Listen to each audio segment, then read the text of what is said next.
एक मुख्य सवाल है कि कांग्रेस में कोई महिला मंत्री क्यों नहीं है? क्योंकि सारी जो महिला है बेहतरीन कार्य करी, सारी विधायक बेहतरीन काम कर रही है, लेकिन मंत्री क्यों नहीं है?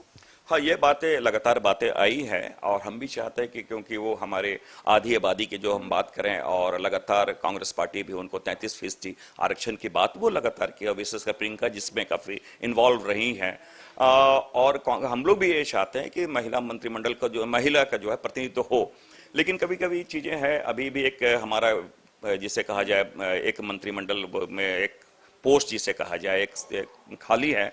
और अगर ऐसी बातें आती है कि आपस में समन्वय स्थापित होता है माननीय मुख्यमंत्री जी से और पार्टी हमारा अगर निर्णय लेती है तो हम लोगों के प्रयास होगा उसमें प्रतिनिधित्व जो है वो महिला का प्रतिनिधित्व होगा।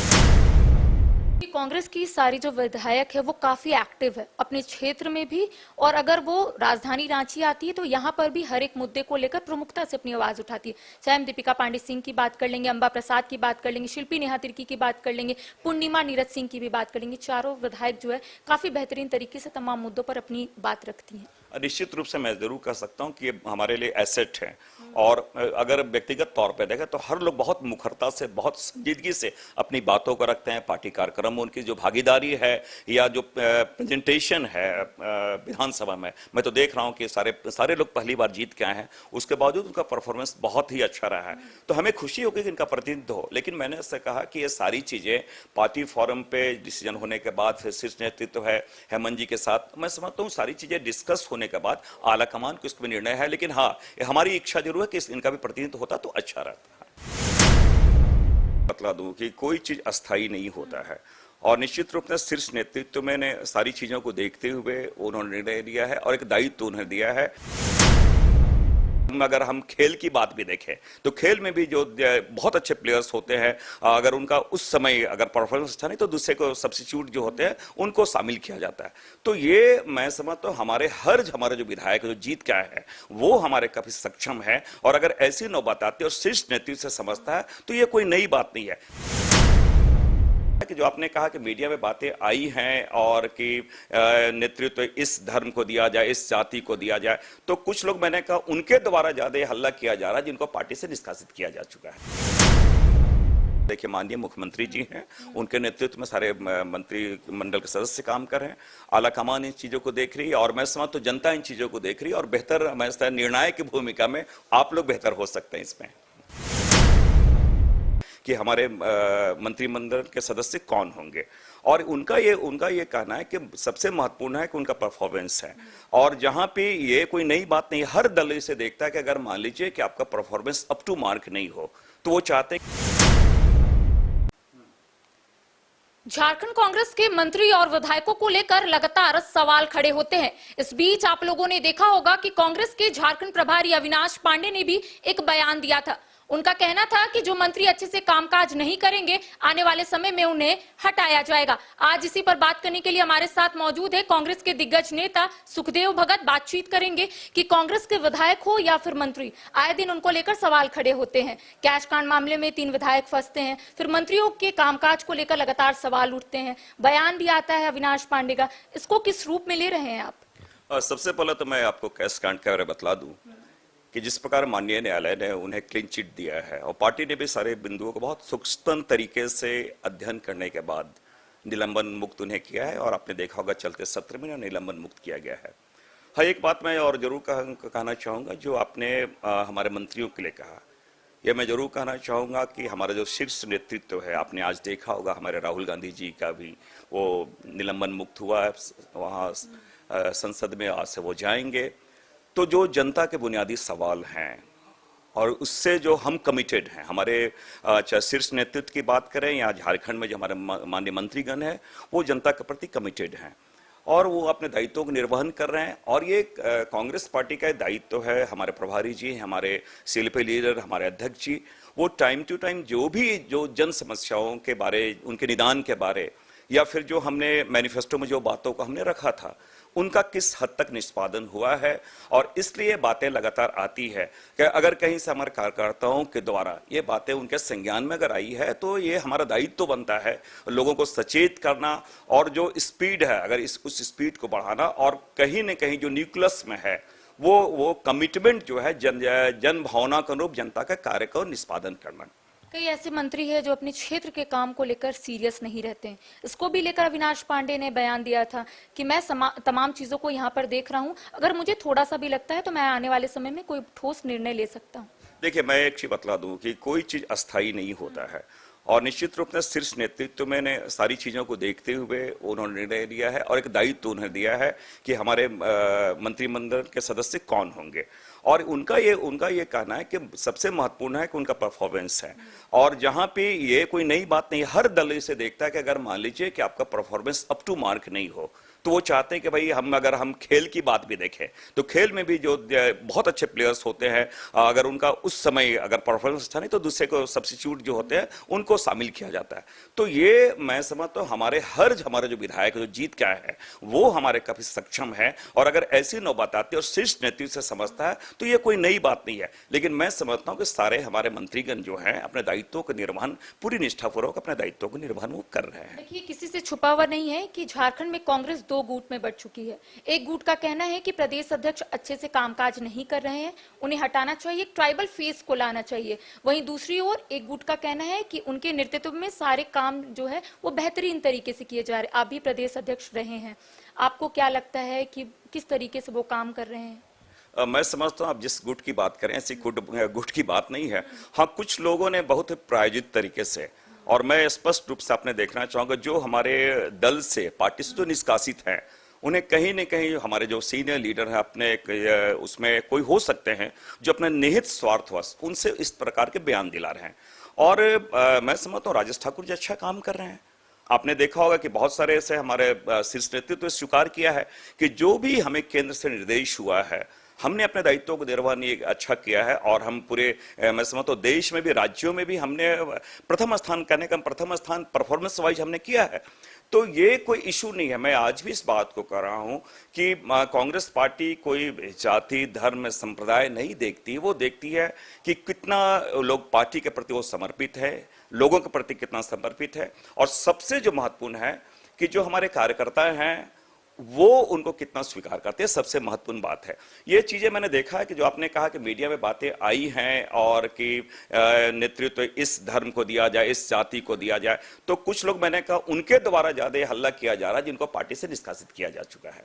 जब से बीजेपी ने प्रदेश अध्यक्ष को बदला, एक दबाव कांग्रेस में देखने को मिल रहा है, चूंकि वहां पर कहा जा रहा है एक tribal face Bharatiya Janata party को मिल गया बाबूलाल मरांडी के रूप में, तो कांग्रेस को भी ऐसा मिलना चाहिए। क्या आपको लगता है उससे कोई भी असर दिखेगा? आपको सबसे पहले मैं बता दूं, बाबूलाल मरांडी जी तो अपने विश्वसनीयता खो चुके, क्रेडिबिलिटी वो खो चुके हैं। मैं इसलिए इस बात को करके बाबूलाल मरांडी जी को मैं स्मरण दिलाना चाहूंगा, उन्होंने कहा था कि मैं कुतुब मीनार से कूदना पसंद करूं बनिस्बत कि मैं भारतीय जनता पार्टी में जाऊं। उसके बाद वो शामिल हो गए हैं, और बाबूलाल मरांडी जी को आदिवासी समुदाय नहीं स्वीकार कर रहा आज के दिन में। मैं इसलिए इस बात को कह रहा हूं, मणिपुर की घटना हो, बाबूलाल जी का आप ट्वीट देख लें, उनकी जो प्रतिक्रिया वो देख लें, चाहे मध्य प्रदेश में एक भारतीय जनता पार्टी के कार्यकर्ता जो माननीय विधायक के जो प्रतिनिधि हुआ करते उनके द्वारा एक आदिवासी युवक पे जिस प्रकार मूत्र त्यागा गया है उन पे, तो उसके बारे उनका ट्वीट आप देख लें। और आदिवासियों के प्रति सबसे बड़ी बात है कि यूनिफॉर्म सिविल कोड जो बहुत ही महत्वपूर्ण है, उसके बारे में बाबूलाल मरांडी जी कुछ कहीं कुछ वक्तव्य नहीं दे रहे। और तो जी, आप मणिपुर की बात कह रहे हैं, इरफान अंसारी, आप ही के कांग्रेस के वो जामताड़ा विधायक इरफान अंसारी, उन्होंने भी आदिवासी को लेकर एक बड़ा बयान दिया था विधानसभा के समय। मैं समझता हूँ उन्होंने माफी भी मांग ली है और स्लिप ऑफ टंग भी है, और मैं जरूर कहना चाहूंगा उन्होंने जो बातें कही है वो निश्चित रूप से दुखद है, लेकिन उन्होंने माफी मांगी और स्लिप ऑफ टंग इसे मैं मानता हूं। देखिए, मैं एक बात बताऊं कि देश के प्रधानमंत्री आदरणीय मोदी जी वो विदेश में जाते हैं और बोलते हैं कि 600 करोड़ का हमें समर्थन है, तो वे बता दें कि कहां से 600 करोड़ आ गया। तो इस प्रकार के स्लिप ऑफ टंग हो जाते हैं। सोचने के बाद बोलना और बोलने के बाद सोचना काफी अंतर है दोनों में। मैं जरूर कहना चाहूंगा कि ये उन्होंने गलती की है और इसका उन्होंने माफी भी उन्होंने मांगा है, और जब भी वो कोई वक्तव्य दें तो उसमें मैं समझता हूं कि वो बहुत ही सोच समझ के वक्तव्य, ताकि ना केवल उनकी किरकिरी हो वरन पार्टी की भी किरकिरी ना हो। ये हम जरूर उनको सजेस्ट करना चाहेंगे, बड़े भाई के नाते हैं। जो मंत्री को बदलने की बात सामने आ रही थी, सुखबुगाहट अब कह सकते हैं नॉर्मल हो चुका है। पहले जो सुगबुगाहट थी काफी तेज थी, पार्टी कार्यालय में भी सुनने को मिल रहा था। क्या लगता है तमाम मंत्री जो है वो बेहतरीन कार्य कर रहे हैं, इसीलिए तमाम चीजें शांत हो गई? मैं समझता हूँ कि इसका जवाब मैं समझता हूँ कि देखिए माननीय मुख्यमंत्री जी हैं, उनके नेतृत्व में सारे मंत्री मंडल के सदस्य काम कर रहे हैं, आला कमान इन चीजों को देख रही है और मैं समझता हूँ जनता इन चीजों को देख रही है और बेहतर मैं समझता हूं निर्णायक की भूमिका में आप लोग बेहतर हो सकते हैं इसमें। चलिए, एक मुख्य सवाल है कि कांग्रेस में कोई महिला मंत्री क्यों नहीं है? हाँ, क्योंकि सारी जो महिला है बेहतरीन कार्य करी, सारी विधायक बेहतरीन काम कर रही है, लेकिन मंत्री क्यों नहीं है? हाँ, ये बातें लगातार बातें आई हैं और हम भी चाहते हैं कि क्योंकि वो हमारे आधी आबादी की जो हम बात करें और लगातार कांग्रेस पार्टी भी उनको 33% आरक्षण की बात वो लगातार की और विशेषकर प्रियंका जिसमें काफ़ी इन्वॉल्व रही हैं और हम लोग भी ये चाहते हैं कि महिला मंत्रिमंडल का जो महिला का जो है प्रतिनिधित्व हो, लेकिन कभी कभी चीज़ें हैं अभी भी एक हमारा जिसे कहा जाए एक मंत्रिमंडल में एक पोस्ट जिसे कहा जाए एक खाली है और अगर ऐसी बातें आती है कि आपस में समन्वय स्थापित होता है माननीय मुख्यमंत्री जी से और पार्टी हमारा अगर निर्णय लेती है तो हम लोगों का प्रयास होगा उसमें प्रतिनिधित्व जो है वो महिला का प्रतिनिधित्व होगा। क्योंकि कांग्रेस की सारी जो विधायक है वो काफी एक्टिव है अपने क्षेत्र में भी, और अगर वो राजधानी रांची आती है तो यहाँ पर भी हर एक मुद्दे को लेकर प्रमुखता से अपनी आवाज उठाती है। चाहे हम दीपिका पांडे सिंह की बात कर लेंगे, अंबा प्रसाद की बात कर लेंगे, शिल्पी नेहा तिर्की की बात कर लेंगे, पूर्णिमा नीरज सिंह की भी बात कर लेंगे, चारों विधायक जो है काफी बेहतरीन तरीके से तमाम मुद्दों पर अपनी बात रखती हैं। निश्चित रूप से मैं जरूर कह सकता हूं कि ये हमारे लिए एसेट है और अगर व्यक्तिगत तौर पे देखें तो हर लोग बहुत मुखरता से बहुत संजीदगी से अपनी बातों को रखते हैं। पार्टी कार्यक्रम में उनकी जो भागीदारी है या जो प्रेजेंटेशन है विधानसभा में, मैं तो देख रहा हूं कि सारे लोग पहली बार जीत के आए हैं, उसके बावजूद उनका परफॉर्मेंस बहुत ही अच्छा रहा है। तो हमें खुशी होगी कि इनका प्रतिनिधित्व हो, लेकिन मैंने इससे कहा कि ये सारी चीजें पार्टी फोरम पे डिसीजन होने के बाद फिर शीर्ष नेतृत्व है हेमंत जी के साथ, मैं समझता हूँ सारी चीजें डिस्कस होने के बाद आला कमान को इसमें निर्णय है। लेकिन हाँ, हमारी इच्छा जरूर है कि इनका भी प्रतिनिधित्व होता तो अच्छा रहता। 3 अगस्त को झारखंड के लिहाज से महत्वपूर्ण दिन था। उस दिन प्रतियोगी परीक्षा विधेयक 2023 को विधानसभा से पारित कर राजभवन भेजा गया था। हालांकि इसको भी लेकर विरोध हो रहा है। भारतीय जनता पार्टी का कहना है कि इस विधेयक में कई त्रुटियां हैं, आजसू का कहना है त्रुटियां हैं, छात्रों का कहना है त्रुटियां हैं। तो क्या इसमें कुछ सरकार सोचेगी, संशोधन करेगी, किसी तरीके से विधेयक जाएगा और फिर वापस लौट जाएगा राजभवन से? देखिए, सबसे बड़ी बात है कि हेमंत सोरेन जी कमिटेड हैं, वो चाहते हैं कि यहाँ किसी परीक्षा जो हो सफलतापूर्वक हो और जिस प्रकार पेपर लीक्स लगातार बहुत जगह बहुत से राज्यों में पेपर लीक हो जाता है तो उनके भविष्य के साथ खिलवाड़ होता है। सबसे महत्वपूर्ण चीज़ है कि पहली बात है कि हम कदाचार मुक्त एक परीक्षा हो, पेपर लीक ना हो, समय से हो और वैसे एक पूरी टीम जो लगातार आपने देखा होगा एक बार इसी रांची से झारखंड से यूपीएससी के पेपर भी जहां प्रिंटिंग प्रेस जो था वहां से लीक हुई थी। तो मैं समझता हूं कि लाखों जो हमारे छात्रों का भविष्य अंधकारमय हो जाता है। तो एक प्रयास किया जाता है और कभी भी कोई भी चीजें हमेशा मैं समझता हूं संविधान में इतने संशोधन हुए हैं जो कमियां रही वक्त के अनुसार, तो अभी हेमंत सोरेन जी तो लाए हैं और अन्य राज्यों में भी भारतीय जनता पार्टी पूछे उत्तराखंड में इन चीजों उनका स्वागत करते हैं, जब झारखंड में विरोध क्यों करें? मैं समझता हूं कि जब जो विधेयक में चर्चाएं हो रही विधेयक के बारे उन बातों को बताएं और जो जहां पे संभावना हो सकती है राज्य हित में छात्र हित में, तो हमारी सरकार बहुत फ्लेक्सिबल है, उसमें देखेगी उन चीजों को। 2 बिंदुओं को लेकर यहाँ पर विरोध हो रहा है। एक, अगर आप अपनी आवाज उठाते हैं पेपर लीक मामले में या फिर अन्य मामले में तो आपको गिरफ्तारी होगी। अगर कोई प्रिंट मीडिया, इलेक्ट्रॉनिक मीडिया इस आवाज को उठाता है तो उसमें भी कार्रवाई होगी। तो ये गलत है, ये कहना है बीजेपी का। दो चीजें हैं। एक जिसे कहा जाए कि कुछ चीजों को दायित्वों के साथ पूरी रिस्पॉन्सिबिलिटी लेते हुए चीजों को बतलाना, लेकिन मैं समझता हूँ आजकल जिस प्रकार इलेक्ट्रॉनिक मीडिया है, प्रिंट मीडिया, कुछ हमारे ऐसे भी छात्र हैं जिन्हें ना पढ़ाई से मतलब है, न एग्जाम से मतलब है, न छात्र हित से मतलब है, तो जिसे कहा जाए कि मीडिया में रहने के लिए बहुत बार ऐसे स्कूप न्यूज बनाने का वो प्रयास किया जाता है जिसके कारण बहुत ओहोपोह की स्थिति आ जाती है। तो इन चीजों पे नकेल कसने के लिए कहीं न कहीं सरकार ये प्रयास की है। राहुल गांधी को सुप्रीम कोर्ट से बड़ी राहत मिली है। कोर्ट ने राहुल गांधी की सजा पर रोक लगा दी है। किस रूप में कांग्रेस ले रही है? जश्न तो लगातार आप लोग मना रहे हैं।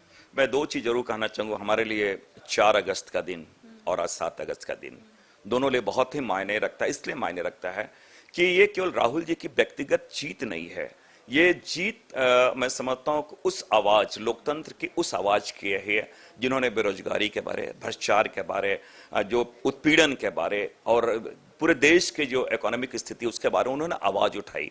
आपने देखा भारत यात्रा के दरमियान जिन चीजों को राहुल जी ने जो बात रखी है, संसद में बात रखी है कि अडानी से आपका रिश्ता क्या है।